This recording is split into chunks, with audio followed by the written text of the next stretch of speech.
billahi minasyaitonir rajim. Bismillahirrahmanirrahim.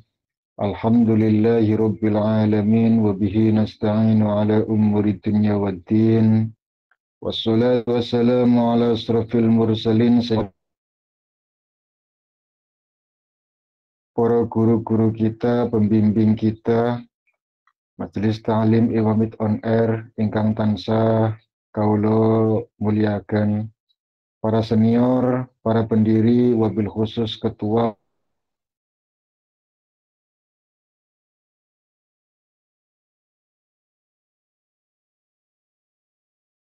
dan seluruh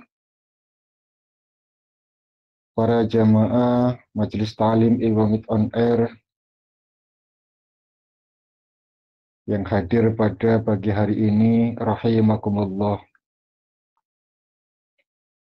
Langkung rumiyin sumangga kula lan panjenengan sedaya ngaturaken puja lan puji syukur dumateng Allah Subhanahu wa taala ingkang sampun paring kita pinten-pinten nikmat rupinipun nikmat iman, nikmat Islam, nikmat sehat, nikmat sempat, sehingga ing wekdal kesempatan menika kita sedaya saged pinanggih kanthi rahayu slamet wilujeng boten wonten alangan setunggal punapa. Mugi-mugi kempal kula lan panjenengan sedaya ndadosaken penyebab turune rahmat lan barokah saking Gusti Allah, sehingga tidaklah acara ini selesai melainkan Allah Subhanahu wa taala mengampuni semua dosa kita, memaafkan semua kesalahan kita, memberikan keselamatan jagat panutan umat, wonten lintu Kanjeng Nabi Muhammad sallallahu alaihi wasallam, sak keluarganya, sak sahabate, dan mugi-mugi kanthi salawat salam menika kita sedaya tetap diakui dados umatipun lan benjing tansah pikantuk syafaatul utma fi yaumil qiyamah. Amin amin ya rabbal alamin. Alamin. Hadirin hadani Allah wa iyyakum. Pertama yang ingin saya sampaikan adalah mungkin kebersamaan kita tidak terlalu lama, karena mungkin hanya sebentar saja, ya 30 menit lah ya mungkin. Nyuwun sewu niki yang di samping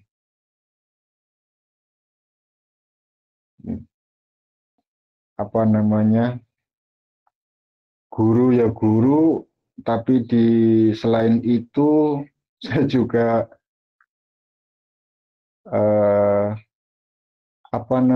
karyawan. Jadi masih dalam kondisi kerja, terus saya tadi minta izin untuk ngaji sebentar. Jadi mohon maaf mungkin nggak terlalu lama, karena kebetulan lagi mulai musim rame, karena musim tanam brambang itu sudah mulai di sini, jadi banyak orang yang beli di toko. Itu yang pertama. Jadi mohon maaf sangat sekali nggak bisa menemani lama yang seperti biasanya bisa sampai 1 jam, kadang lebih, kadang kurang sedikit. Tapi mungkin untuk pertemuan kali ini hanya sebentar saja.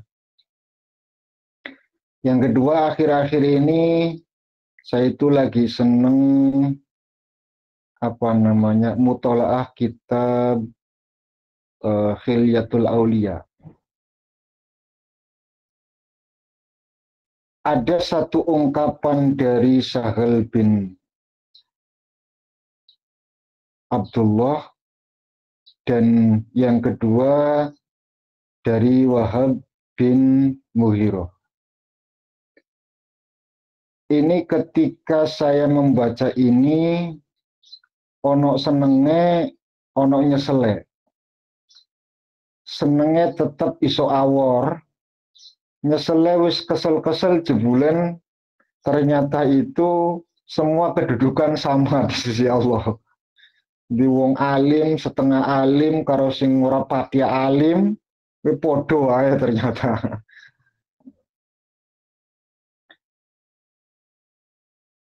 Lalu saya baca Quran yang membuat kita itu memfilter diri, menghisap diri kita, supaya nggak terlalu sombong dengan amal yang kita lakukan. Karena begini, banyak orang yang selalu menggembar-gemborkan, ayo sing akeh istighfar, karena terlalu banyak dosa yang kita lakukan. Sadina kadang nyampe 1000, ana sing semacam-macam.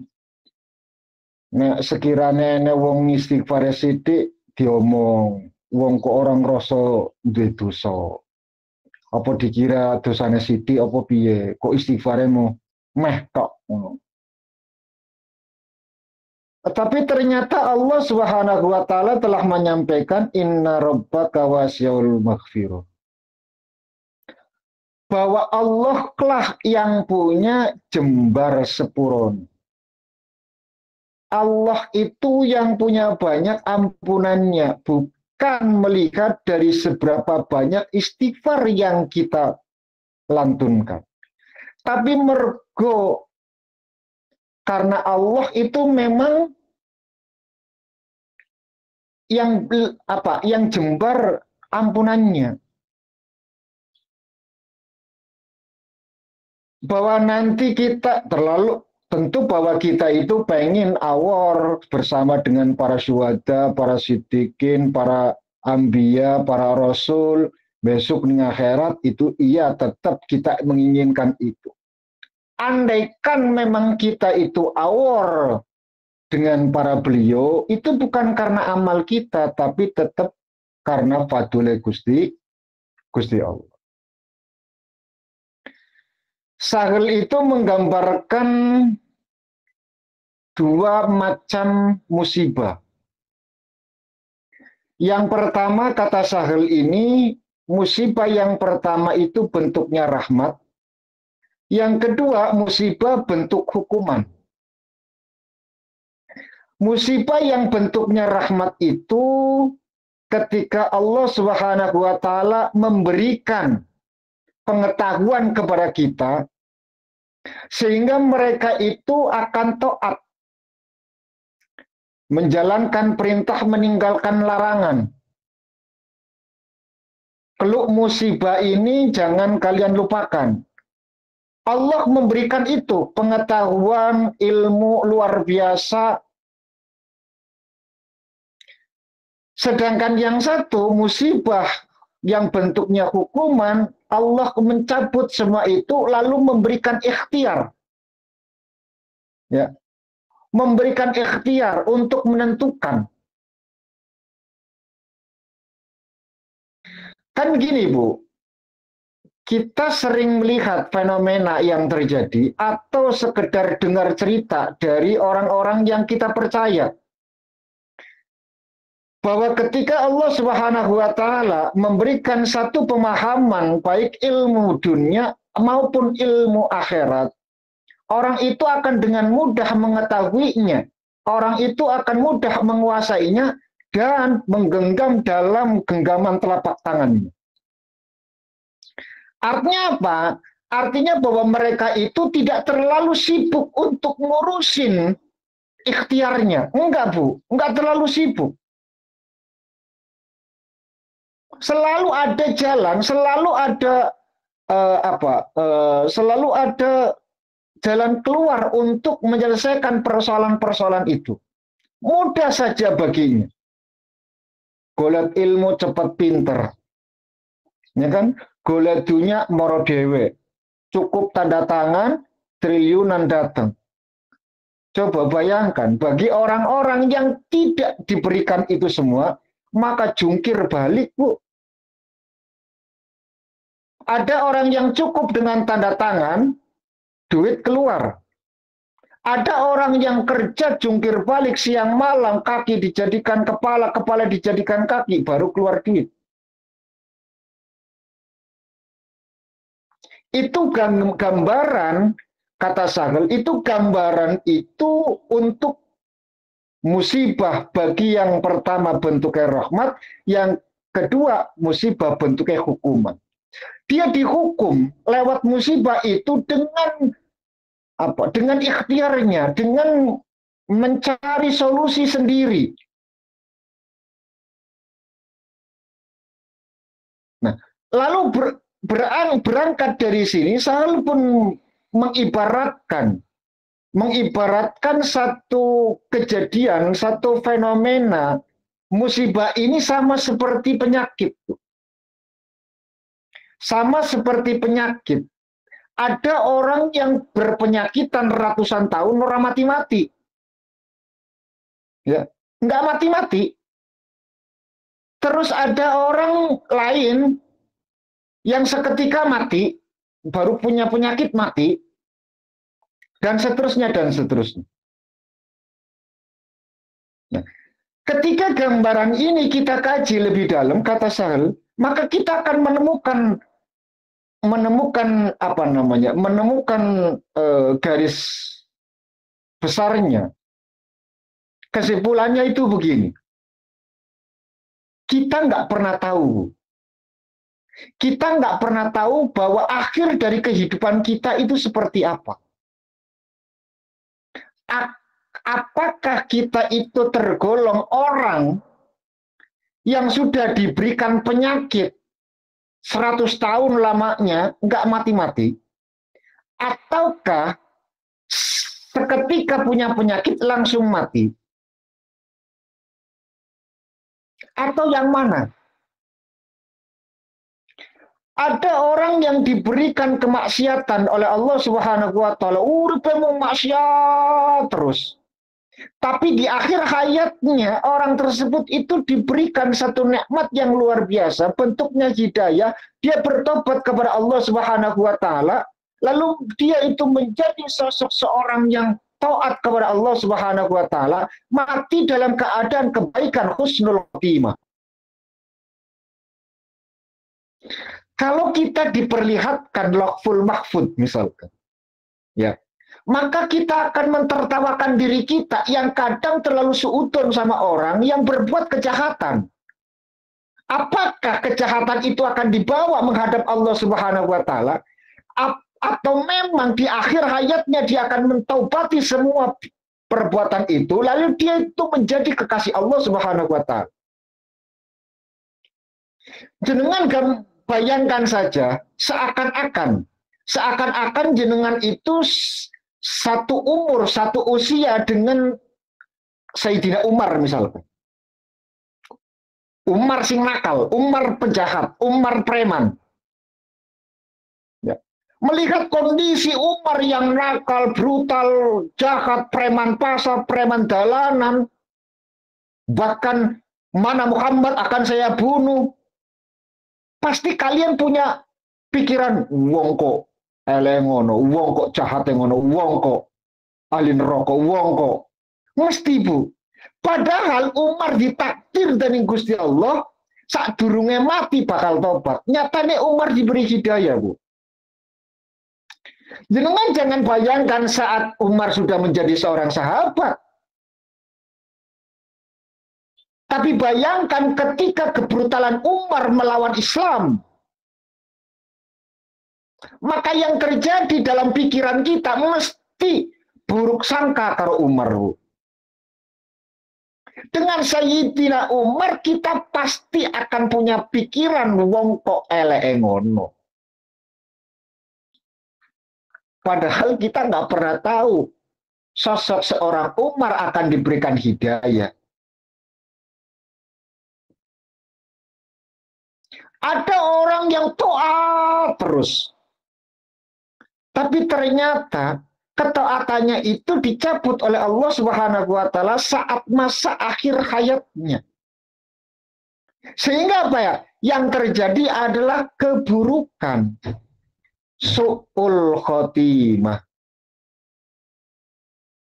Ya? Yang terjadi adalah su'ul khotimah. Nah, maka syariat kita itu mengajarkan supaya apa? Supaya kita itu tetap dalam kondisi keberusahaan kita bahwa akhir hayatnya adalah hak prerogatif milik Allah Subhanahu wa taala, mau husnul khotimah atau su'ul khotimah, biarkan Allah yang mentakdirkan itu semua. Yang jelas bahwa kita telah berusaha untuk menjadi sosok seorang hamba yang taat, umat yang baik. Sebab kita, Bu, satu-satunya umat yang paling dicintai oleh Allah Subhanahu wa taala. Bagaimana keberadaan Musa alaihi salam sing ngenes luar biasa, Bu. Musa ke satu-satunya nabi sing ora terima karo Kanjeng Nabi, Bu. Ora terima karo Kanjeng Nabi ini, ora terima pula karo umat, Bu. Oh. Lihat bagaimana sejarah Mi'raj yang terjadi. Kan Nabi Musa, Nabi Muhammad, Nabi kita kan dikasih sholat 50 waktu. Ya.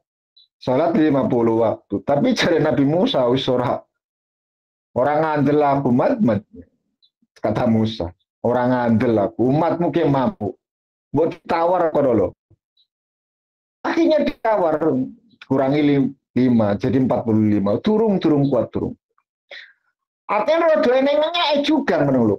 Dia seakan-akan mengatakan umatku yang umat pilihan, umat yang paling kuat, umat yang paling cerdas, be ora mampu apa meneh umatmu sing cilik kerdil. Makanya kula nggih rada setuju. Ali Al-Muhajir, coba bayangkan, Ali Al-Muhajir itu sholat Bu, nyampe 1 hari 1000 kali. Supaya kena ngelawan besok karo Nabi Musa. Dinyak sadina saket orang mampu, nyatane umat sadina 1000.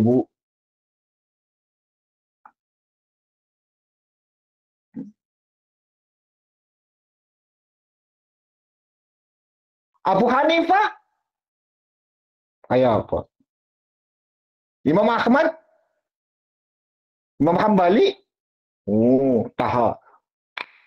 tahajud 300 rakaat, Bu. Luwih.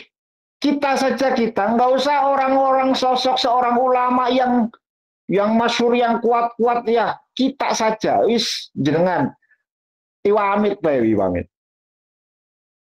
Yo. 1 hari 1 malam kita sholat 17, ya kan? 17 rakaat. Ditambah 2 rakaat saat taraweh misalkan. 17 tambah 20 piro? 37.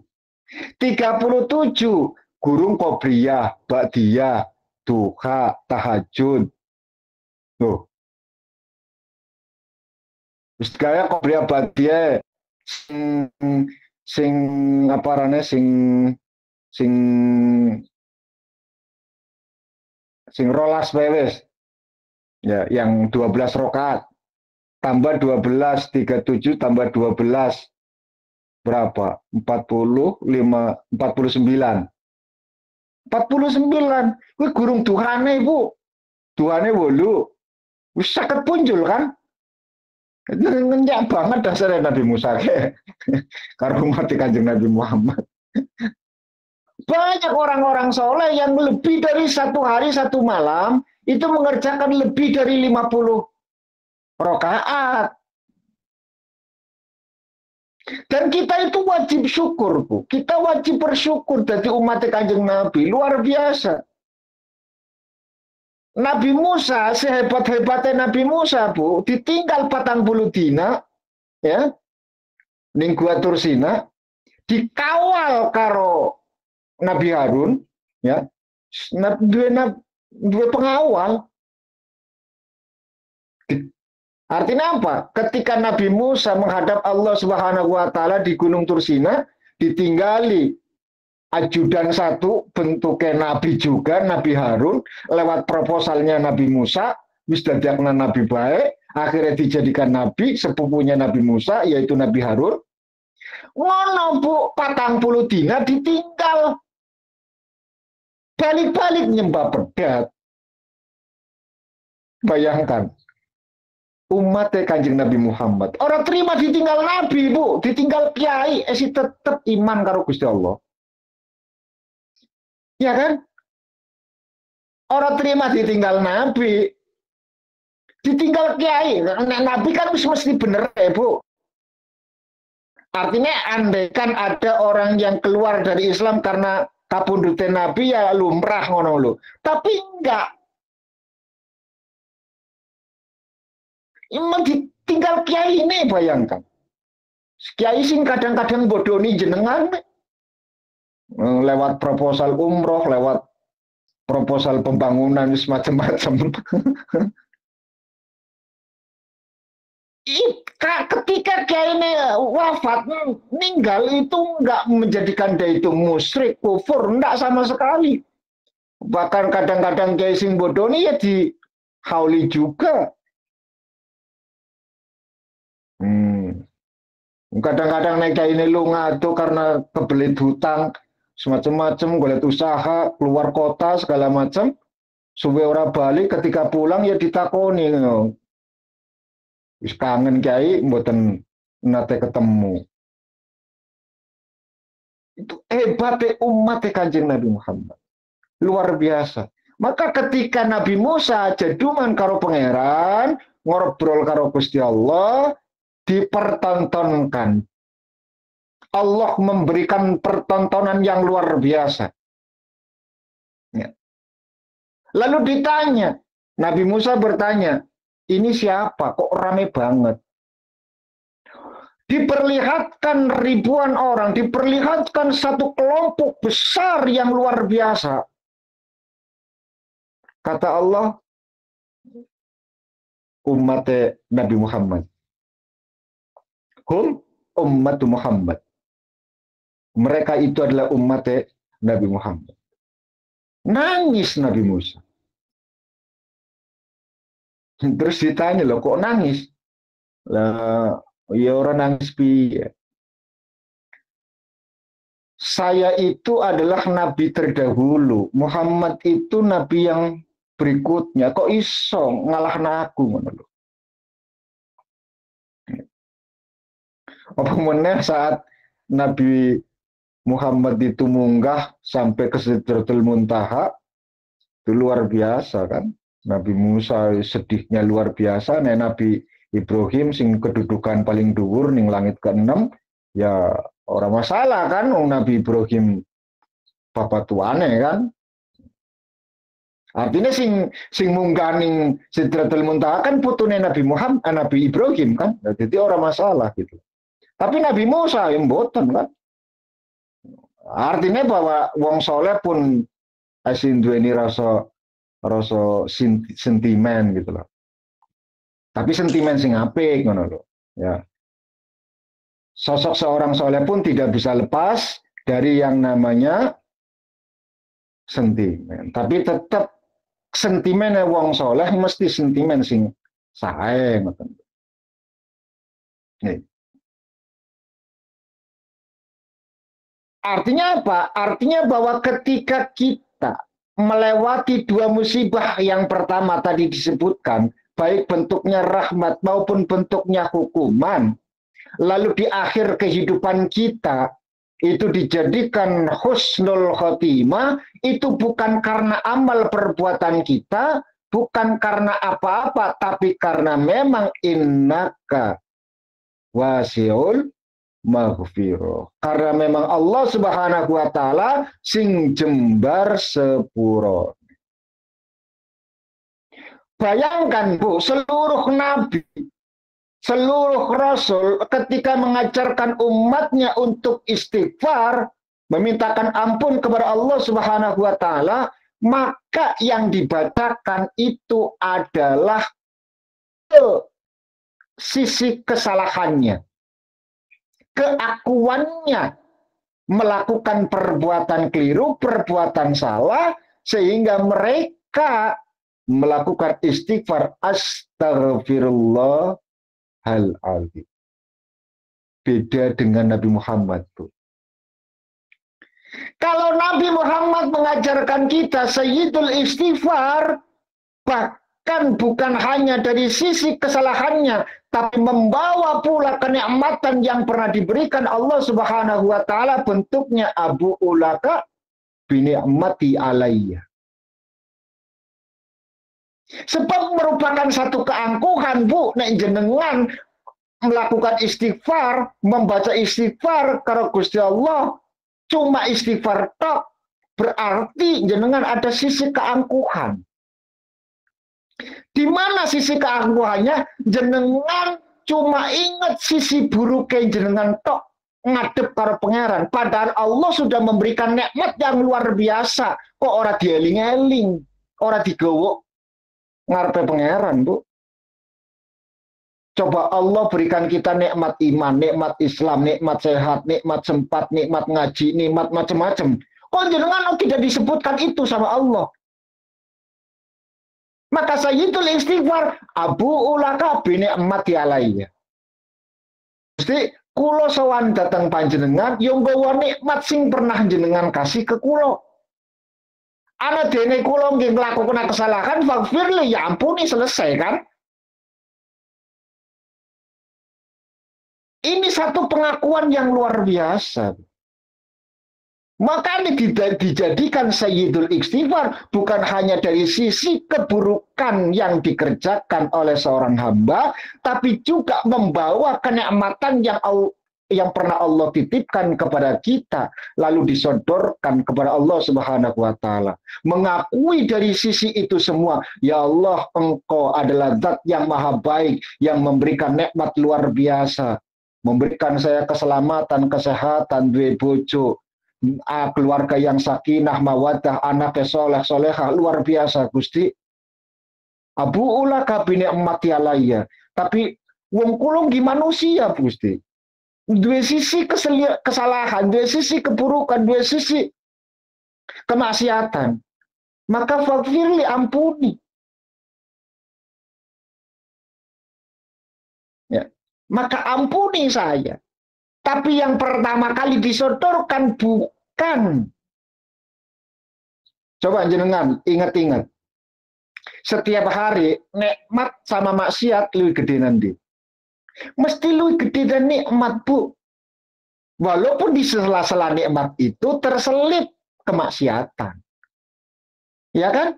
Jenengan dimei ati tenang kowe nikmat. Tapi kadang-kadang suudon kowe maksiat. Ini kan orang setiap saat jenengan suudon kan? Ora, Bu.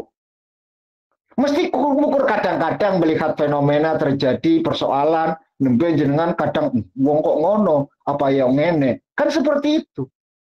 Tapi dalam keadaan normal jenengan diberikan ketenangan yang luar biasa, rasa syukur yang luar biasa. Kan seperti itu. Ya. Artinya apa? Yang harus jenengan hadirkan di sisi Allah Subhanahu wa taala, pengakuan Allah telah memberikan nikmat terlebih dahulu. Baru setelah itu kita mengakui dari sisi keburukan kita, kesalahan kita, kemaksiatan kita. Ojo egois, Bu. Seakan-akan Allah mentakdirkan kita menjadi sisi yang buruk saja. Padahal Allah mentakdirkan kita menjadi sosok insan yang luar biasa. Ya. Terakhir dari Wahab Al-Mughirah. Wahab Al-Mughirah itu dalam kitab Khilyatul Aulia, manusia digambarkan tiga golongan. Tiga golongan. Yang pertama orang baik, yang kedua setengah baik, yang ketiga orang buruk, soleh, setengah soleh, salah. Ini tapi kata beliau, tiga golongan ini mung sawangan edok, Bu. Ya, ning 3 orang ini mung sawangan itu. Saya ambil dari sisi yang soleh dulu. Wong soleh, Bu, kadang-kadang sawangan itu. Kadang-kadang sawangan itu. Orangnya baik, sopan, santun, padahal sering bodoni, ya. Padahal sering bodoni. Kelihatannya, Bu. Artinya apa? Ada sisi keburukan. Satu. Yang kedua, soleh sing ora pate untung. Soleh tapi melarat misalkan. Dia berusaha untuk ngajar ke sana ke sini, padahal di rumah itu ada hak yang harus ada kewajiban yang harus dilakukan untuk memberikan haknya. Mungkin punya istri, mungkin orang tua, mungkin anak yang butuh biaya, dan seterusnya. Lalu dia itu egois, dengan egoisnya meninggalkan keluarganya, lalu ngajar. Gratis ngajar, Ibu. Ya. Ngajarnya ya gratis. Ini pun bentuk kekeliruan, Bu. Ya keliru kan? Biarpun dia itu ngajar, membawa ajaran kebenaran, yang disampaikan itu adalah kalimat hak, itu adalah merupakan satu kebenaran yang nyata, tapi dia meninggalkan kewajiban. Orang rumah anak, orang rumah bojo, orang rumah wong tua, ya keliru, Bu. Artinya apa?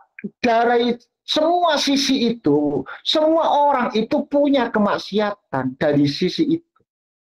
Maka jare Kanjeng Nabi, kabeh wong mesti nduweni sisi kemaksiatan. Wong mesti nglakokna zina.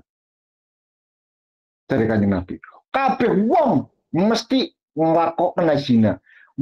Zina mata, zina pikir, zina ati, zina tangan, zina kaki.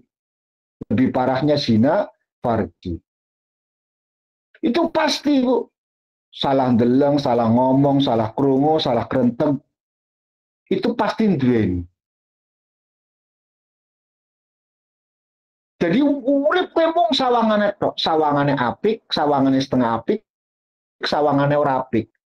Tapi kabeh mau kowe mau akhir hayatnya, apakah dia termasuk dari golongan orang-orang yang akan diselamatkan oleh Allah Subhanahu wa taala lewat husnul khotimahnya, ataukah orang-orang yang akan dihukum oleh Allah Subhanahu wa taala lewat su'ul khotimahnya. Maka Quran mengajarkan kepada kita, wala tamutunna illa wa antum muslimun. Jangan kalian mati dalam keadaan tidak membawa ajaran Islam. Teluk sawangane, besok nih akhirat kumpul dadi siji. Ya. Teluk sawangane, besok nih akhirat kumpul dadi siji. Sebab apa? Orang soleh misalkan. Orang soleh bakal awor karo wong sing setengah soleh. Sing setengah soleh bakal awor karo wong sing salah. Ada orang soleh luar biasa. Wis kaya Mbah Mun misalkan. Alim, tawadu luar biasa, soleh. Misalkan. Alim. Terus ada yang setengah soleh misalkan. Ya ustadz-ustadz kampung misalkan. Ustadz-ustadz kampung yang pernah jadi muridnya atau kenal dengan beliau atau cinta dengan fatwanya. Lewat YouTube, lewat semacam-macam kan. Terus. Nah,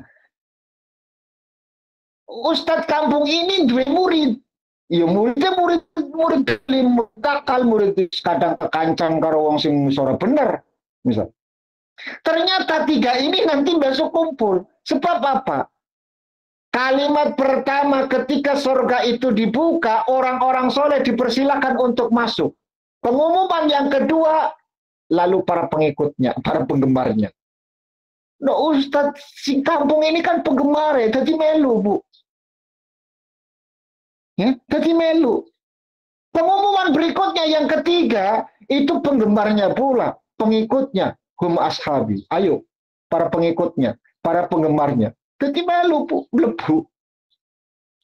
Jadi kan ya, tadi di awal saya mengatakan ono senenge, ono sengsarane. Ya senenge padha mlebu swargane, sengsarane wis dilawan oleh belajar-belajar, oleh paling pinter misalkan contoh gitu loh.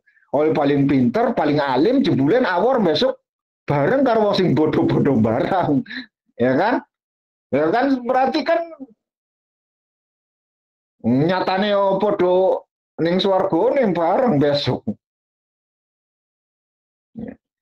Artinya bahwa mereka itu tetap dalam kondisi satu lingkaran. Asalkan iman itu tetap dijaga, digawa kosi mati. Wis sing penting gawak iman kosi mati itu. Percaya karo Gusti Allah, iman digawa mati, nek ditakoni man robuka ya wis Gusti Allah wis selesai.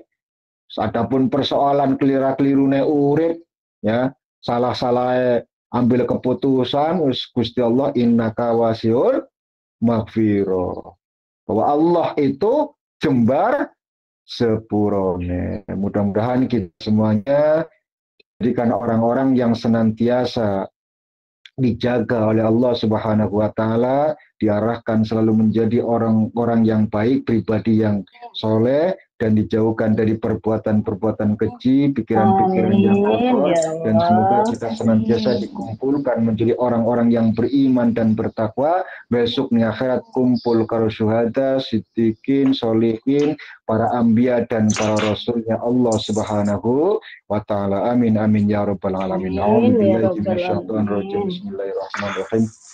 Allahumma salli ala sayyidina Muhammad syafina karim takhana ala Muhammad sallim wa tabaraka ala kulli sahabat rasulillah ajmain alhamdulillahi rabbil alamin hamdan syakirin hamdan na'imin hamdan yuafi ni'ma yukafi masjidah ya rabbana lakal hamdu kama yanbaghi li jalil wajhika wa sultanik assalatu wassalamu alayka ya sayyidina ya rasulullah الذي قال ادعوني استجب لكم ليغفر لنا جميع ذنوبنا ويقبل توبتنا ويجيب دعوتنا بهذه الدعوة المباركة اللهم بوسيلة رسول الله يا رسول الله إننا نتصل بك إلا الله تعالى ليقضي حاجاتنا اللهم يسر لنا أمورنا مع الراحة لقلوبنا وأبداننا والسلامة والعافية في ديننا ودنيانا وعافية في جسدنا وزيادة في علمنا وبركة في رزقنا وتوبة قبل الموتنا ورحمة عند الموتنا ومغفرة بعد الموتنا اللهم هون علينا في سكرة موتنا والنجاة من النار والعفاء عند الحساب ربنا لا تزغ قلوبنا بعد إذ هديتنا وهب لنا من لدنك الرحمة إنك أنت الوهاب ربنا ظلمنا أنفسنا وإن لم تغفر لنا وترحمنا لنكونن من الخاسرين ربنا هب لنا من أزواجنا وذريتنا قرة أعين واجعلنا للمتقين إماما ربنا آتنا في الدنيا حسنة وفي الآخرة حسنة وقنا عذاب النار وصلى الله على سيدنا محمد وعلى آله وصحبه وسلم سبحان ربك رب العزة عما يصفون وسلام على المرسلين والحمد لله رب العالمين بحق الفاتحة